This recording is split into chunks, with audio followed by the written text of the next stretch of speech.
They're dealing with high-end science. We just think it's a cute design and don't think of it anymore. But everywhere you see something spiritual, it's always alongside high technology. Right? Every time you see something about genes, it's some meditation pose or spirituality. Every time you see the DNA, they're talking serpents and trees.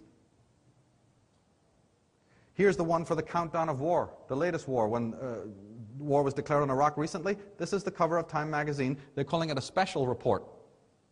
But on the front cover, you don't see troops and, and tanks and whatnot. What do you actually see? Right? Here we have a countdown to war, but we get, the main story is solving the mysteries of DNA. We're going to find out what the connection is, but look at the symbolism. Solving the mysteries of DNA, and they're showing you from the book of Genesis. The tree of life, the primal parents, and the DNA serpentine spiral. Do they know something we don't know? Now the Lemurians, or the sons of the serpents, became aware of their creator's second experiments, you see. See, on Lemuria, this other coterie of basically enlightened beings, they're not dumb, They're watching their forefathers on Atlantis, thinking they might get up to this. So the Lemurians actually do become aware of their creator's second experiments. Now they have a dilemma, realizing that the race of Adam, you see, was in fact kindred to themselves. They both possessed the human DNA. It was therefore decided that representatives would be sent to Atlantis to dialogue with the enslaved and dumbed down Adams and Eves. Thus we have the story, corrupted later, of the serpent entering the garden. So the book of Genesis is completely upside down. Completely upside down. And if you study the artwork of the great masters who knew what we're talking about today, you will see in their symbolism of the androgynous serpent and how he's trying to free as opposed to tempt anyone. Now the story goes, you see, that the sons entered into the gardens and spoke with their genetic cousins. They counseled them to throw off their chains of servitude and accompany them back to Lemuria, where they would be initiated into all that had been hidden from them. It is written that the Adams were resistant to the invitation. Right? The Adams were just not getting it. But fortunately, the responses of the Eves was different. The ancient mythologies talk about that the Eves were mysteriously attracted to these visitors and were heeding them and are basically responsible for this exodus.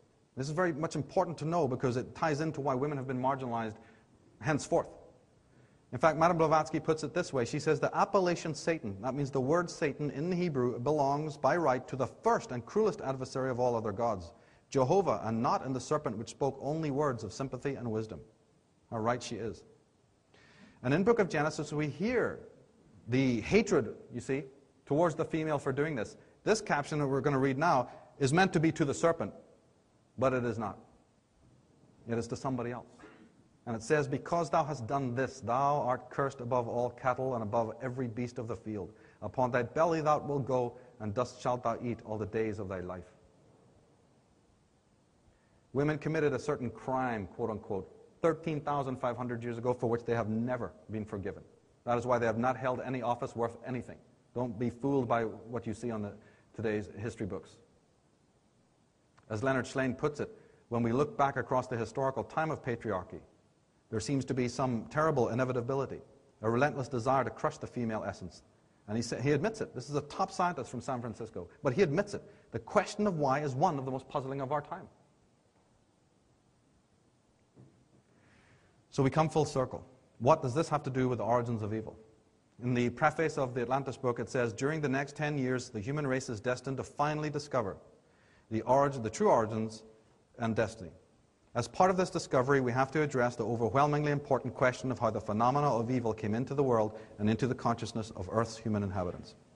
What we need to reveal now and understand is that it is this genetic, transgenic experimentation. It is exactly the consequences of this experimentation that caused what we now call the evil to come into existence. It's time for that fact to be known. It's not nature that did it. Nature was in perfect balance from the biggest neutron star to the smallest quanta. Why would it put a proclivity so deadly in its highest creation to undermine its own order? To even, embody such a monstrous idea is to be utterly under the worst kind of mind control. Because if nature is dumb and made a mistake and kind of blew it, then aren't we then justified in the slaughter of nature and the degradation of nature and the indigenous people that are also in harmony with nature and the animals which are our brethren and our teachers? Look what happens when you embody such a lie. No, ladies and gentlemen, it is constant tinkering and tampering with the inviolable laws of nature that cause such things like evil to come in the world. It's not some Darwinian blunder. What a notion. How dare we think that when we have a universe in perfect balance all around us? The very word Adam means cut off or divided. Adam comes from Adom, meaning the divided one. Well, yes, if you're divided inside, if you're schizophrenic inside, if you're bipolar, we're not even talking psychologically here, we're talking genetically, right? If you have bipolarity on that depth of your level, then it echoes through your being.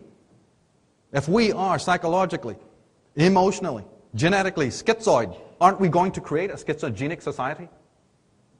So you can wave all the placards you want, and you can try to, mend the problem by running around in the streets and getting into the political pigsty. But haven't we seen that nothing's ever got done that way? Because we're not even focusing on the right place. We are generating it from within.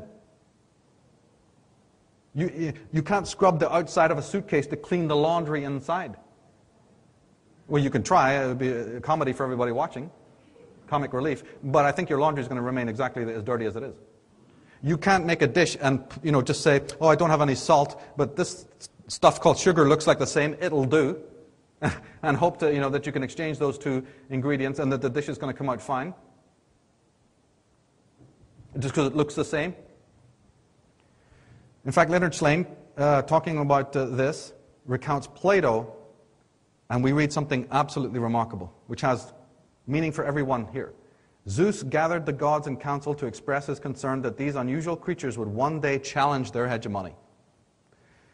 He was loath to exterminate them with his thunderbolts, though, because there would be no one to bring the gods offerings. No hot coffee in the morning, no remote control for the TV, it sucks, He solved the problem by putting each creature into a trance and then splitting it down the middle. Upon awakening, each half only dimly remembered what it had been prior to being cleft in two. Zeus explained to the assembled gods and goddesses the cleverness of his scheme. These creatures would no longer pose a threat to the gods because they would dissipate their considerable energy by spending the rest of their days searching for their missing halves. Does that sound familiar? Leonard Shlain goes on to say in another book, Eve's descendants have steadily accumulated the power to destroy each other in an unholy Armageddon, and like sleepwalkers are shuffling towards a planetary ecological disaster. How could a slight 5-foot-tall, two-legged animal create such sublimity and then wreak so much havoc in so minuscule an interval in Earth's history?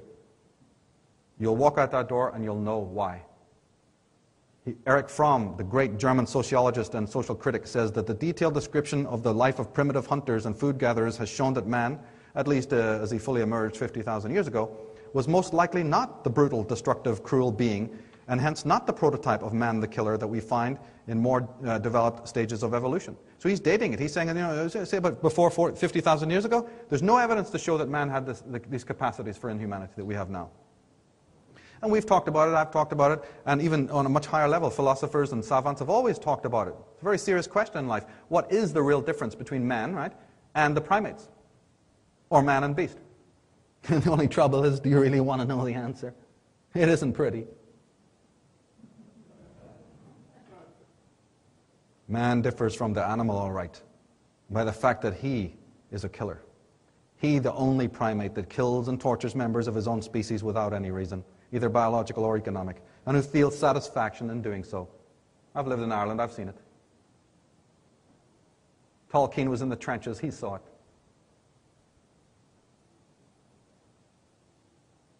It is this biologically non-adaptive, non-phylogenetically programmed malignant aggression that constitutes the real problem and danger to man's existence as a species.